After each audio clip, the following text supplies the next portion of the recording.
Ồ, nhìn này. Nhưng mà bằng hàng thì cả đã sạch. Đây, sạch. Tiếng nào mà thay được ra. Tùng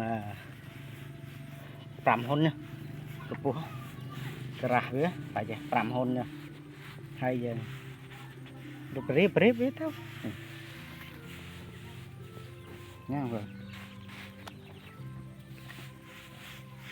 Rịp việc còn nãy vây việc toàn chụp bông thế còn ta mình đã sạch hỏi ta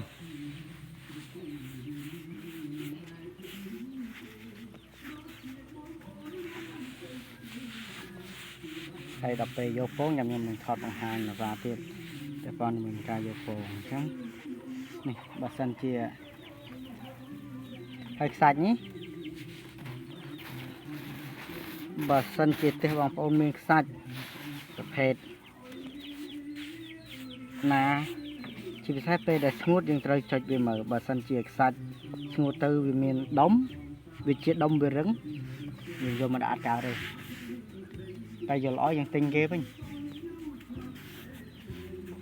ទិញតាមអាសាច់ជាបូកសាច់ជាធ្វើសំណងយកមកធ្វើតែខ្ញុំដោយសារតែខាងខ្ញុំវាមានតែខ្ញុំខ្ជិល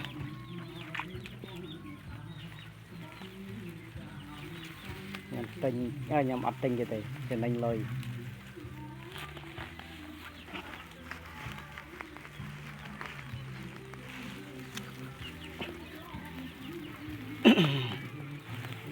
យើងដាក់ព្រាបទៅមក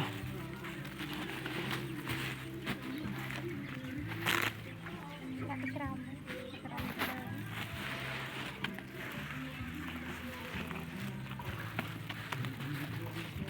េះក៏តែកាន់ម្នាក់ឯងអញ្ចឹងទៅកាន់ថតម្នាក់ឯងនេះតិច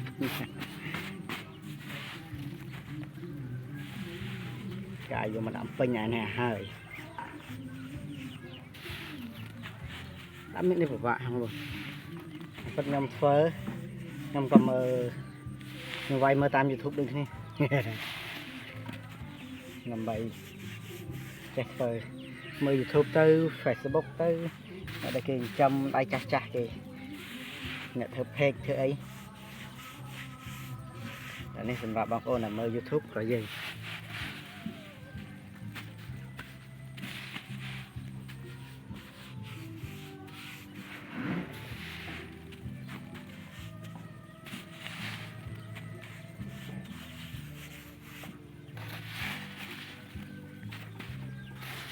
đây phải chặt cu đây hay bằng tại vây ní thôi là chặt lên thế vừa tỏ là có ba lương à một lương á nó mặn thôi nhaเป็นโป้งอ่ะนี่ไงจะมือเปย์ได้ยำโยโป้งจำยำอาหารน้องผมลองเปย์ไปจุด subscribe เนี่ยมือเพิ่ง